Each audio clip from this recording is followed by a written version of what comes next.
Welcome to the 700 Club. Hillary Clinton has reportedly won enough delegates to become the Democratic nominee for president. But Bernie Sanders, well, he hasn't given up, and he's still trying to have an influence on his party on key issues, including support for Israel. Sanders is pushing for the party to weaken that support, and that move could lead to a fight over Israel at the Democratic convention. Caitlin Burke has the story. Hillary Clinton has the 2,383 delegates needed to clinch the Democratic nomination, according to the Associated Press. Superdelegates putting her over the top before today's primaries even started. We have a really important election now. Still, Clinton urged voters to head to the polls in the 6 states set to vote today, including the biggest, California. We're going to come out of the primary even stronger to take on Donald Trump. Bernie Sanders' campaign is accusing the media of rushing to judgment, saying in a statement, it's wrong to count the votes of superdelegates before they actually vote at the convention this summer. Secretary Clinton does not have and will not have the requisite number of pledged delegates to secure the nomination. The superdelegates won't actually vote until July 25th, and Sanders promises to spend the time until then convincing them that he is the stronger candidate. Sanders may be on his way out, whether he's ready to admit it or not, but he's leaving a lasting impact, pushing the Democratic Party left on economic issues and trying to change the party's platform on Israel. Sanders would like to include in the platform explicit references to the Israeli occupation of Palestinian lands, recognizing Palestine's right to statehood. He's already named some pro-Palestinian representatives to the platform committee, including those who support the BDS movement, which stands for Boycott, Divestment, and Sanctions, a movement critics say aims to delegitimize Israel itself. Those moves have some analysts in Israel worried. That he has people on his advisory committee for foreign policy, such as Dr. Cornel West, who is a well-known radical personality and certainly not a friend of Israel or the Jewish people. And he has others like James Zogby of the American Arab Institute, who has likened and compared Israel to Nazi Germany. These types of people who are far left-wing radical ideologues. Pro-Israel Democrats say that changes in the party's platform on Israel would be dead on arrival. But there are some indication that the party's grassroots activists are already moving toward the Palestinian side and away from Israel. A recent Pew Research Center analysis shows that for the first time in a decade, the percentage of liberal Democrats sympathizing with Palestinians is greater than those sympathizing with Israel. That division could ultimately lead to a fight at the Democratic convention to determine where the party's support lies. But even if that doesn't happen, the split could be an indication that the Democrats could be moving towards more support for Palestinians and possibly less for Israel in the future. Caitlin Burke, CBN News. Well, congratulations first for Hillary Clinton. She's the first woman to ever be nominated for president by a major party in the United States. So it's an historic victory. At the same time, when you look at the platform and what could happen in these platform debates, it does send a chill to you. What is going on with the Democratic Party and its position on Israel? Bit of a history lesson. You go back to 2008, and a young Barack Obama was on his way to winning the nomination, and he said, absolutely, we're not going to have any party platform against Israel. And he said, I will veto this. This can't ever even come to the floor. We can't have a debate. And now we're seeing one of the candidates load up that committee with people who are not just pro-Palestinian, but they're on the extreme edge of that. To compare Israel to Nazi Germany, I think you have to say that's extreme. And there's one more in addition to West and Zogby. It's a guy named Keith Ellison, and he is the only Muslim congressman. And so you get those three on that platform committee, you can start to imagine what's going to come out regarding Israel. Now, this is important. This isn't some minor thing about, who's got whatever rights. If you support the boycott, divestment, sanction movement, You're calling for Israel to give up land in the Middle East. You're calling for that. What you're saying is that Jews have absolutely no right to live there.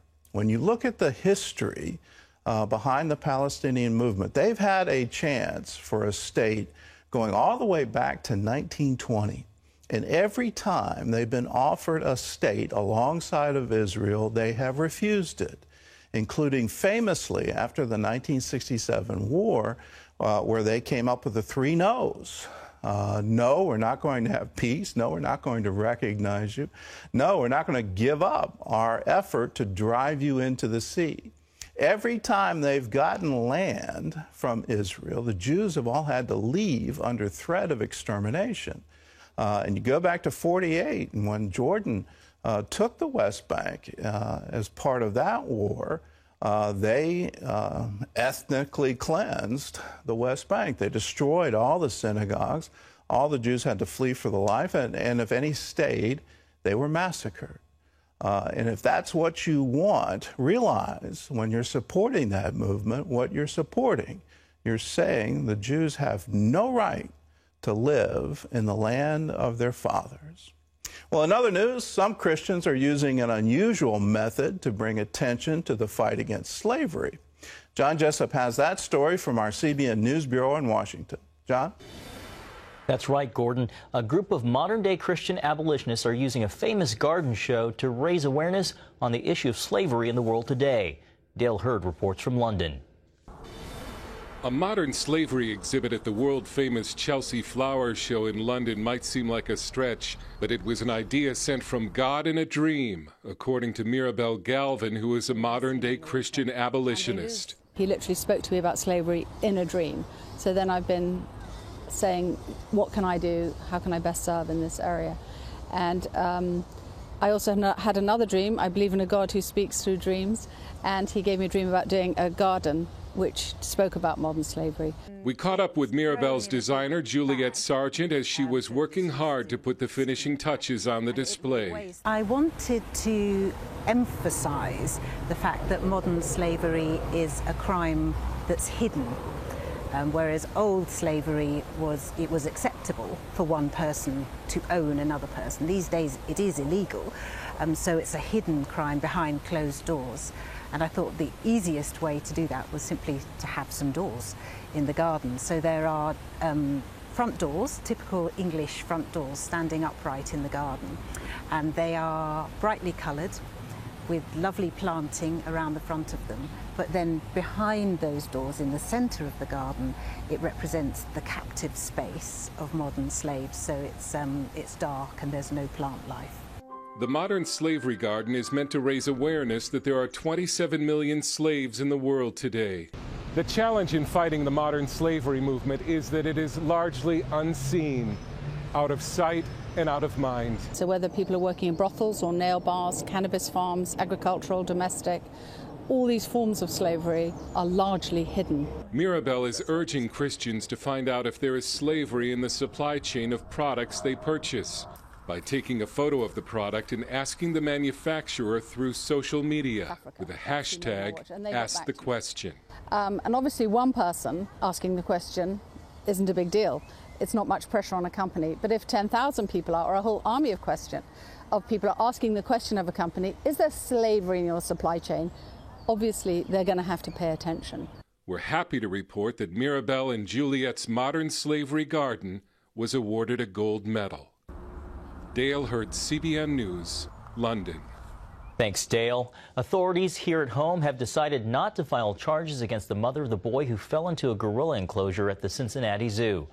Animal rights supporters have been outraged that zoo officials chose to shoot the gorilla in order to save the boy. Some critics called for the boy's mother to be charged, but after investigating, the prosecutor says the mom did nothing wrong. She was being attentive to her children by all witness accounts, and the 3-year-old just scampered off. And if anyone doesn't believe a 3-year-old can scamper off very quickly, they've never had kids. The prosecutor added the zoo did lose a beautiful animal, but points out a gorilla is still an animal and is not equal to human life. Well, Tropical Storm Colin has drenched parts of Florida with heavy rains. High wind gusts, rains, and thunderstorms swept across much of the state, forcing Governor Rick Scott to declare a state of emergency. Tropical force rains have also pounded Georgia and South Carolina.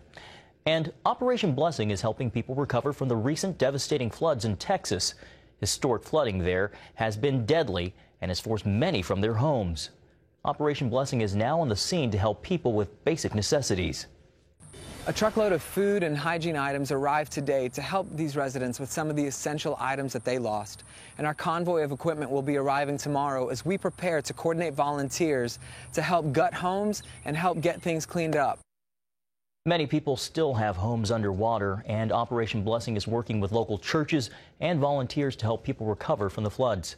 And Gordon, it's a good thing that that tropical storm didn't hit Texas and bring even more rain. Well, that is good news. If you can say there's any good news in this disaster, it's the second time for Houston in just a few weeks, and our hearts go out to them. If you want to be a part of disaster relief efforts, we say around here, when disasters strike, we want to strike back.